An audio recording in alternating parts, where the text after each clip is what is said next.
Le formateur business, aujourd'hui on se retrouve dans une vidéo où je vais vous parler justement des combinaisons entre Claude et ChatGPT pour avoir un résultat le plus efficace, le plus exhaustif, le plus complet possible lorsque vous allez vouloir générer quelque chose de professionnel, de sérieux, d'important.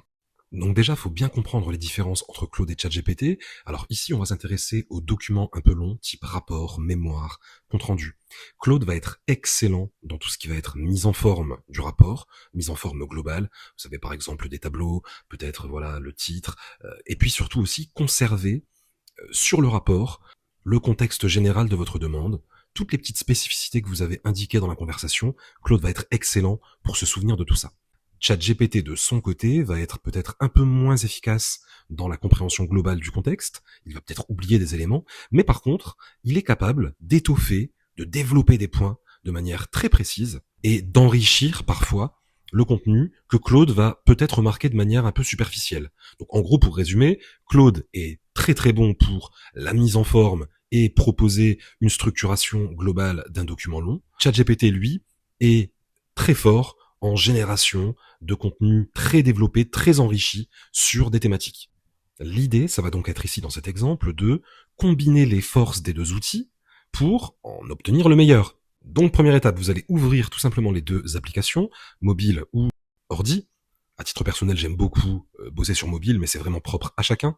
Vous allez commencer par Claude évidemment en expliquant le contexte général de votre demande, en étant le plus précis possible. Je vous renvoie vers justement les vidéos qui parlent de prompt et le fait d'avoir des prompts extrêmement précis, extrêmement détaillés, où vous allez détailler votre demande pour le rapport. Donc moi ici c'était un mémoire, je voulais que Claude notamment mette en forme le mémoire par rapport à un autre document de référence.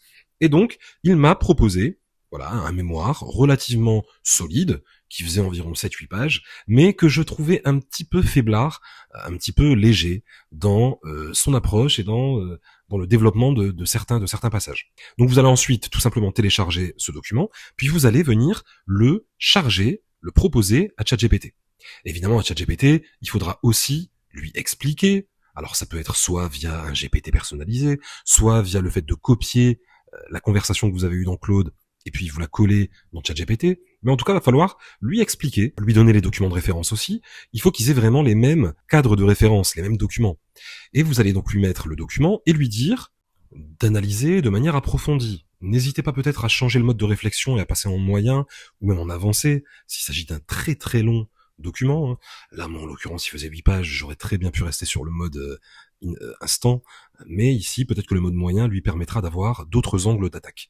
Donc, on lui demande d'approfondir, on lui demande d'analyser, on va lui demander aussi d'étoffer, tout ça d'abord dans la conversation, parce que vous allez devoir d'abord lire ce que ChatGPT vous propose avant qu'il ne modifie et qu'il ne mette à jour le document.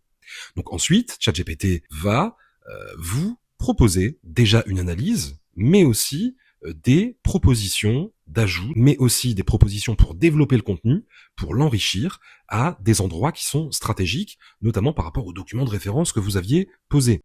Une fois que vous avez bien lu tout ça, je vous invite derrière à demander à ChatGPT, écoute, je t'invite à générer le document mis à jour avec l'ensemble des ajouts que tu as identifiés comme étant pertinents, ou alors vous pouvez tout simplement lui dire, avant ça, pose-moi toutes les questions nécessaires pour pouvoir générer un document le plus professionnel possible. Et là, vous entrez dans une nouvelle boucle d'itération, comme on dit, ou dans une nouvelle boucle de conversation avec ChatGPT, où il va venir vous poser des questions sur le document, sur vous, sur votre parcours, sur comment, en fait, il va être capable d'enrichir le document de manière extrêmement personnalisée par rapport à vos besoins.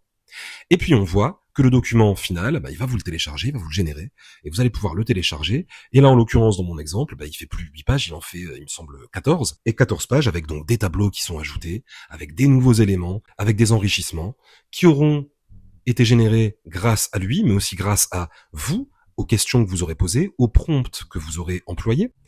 L'idée réellement, c'est de demander à ChatGPT de l'enrichir avec ce que vous avez envie de mettre. Si vous voulez des tableaux, si vous voulez des graphiques, des chiffres, des sources, ou tout autre élément, il faut le dire dans le prompt. Dernière petite astuce que moi j'aime faire, c'est en fait de travailler avec ce qu'on appelle la parallélisation des outils IA.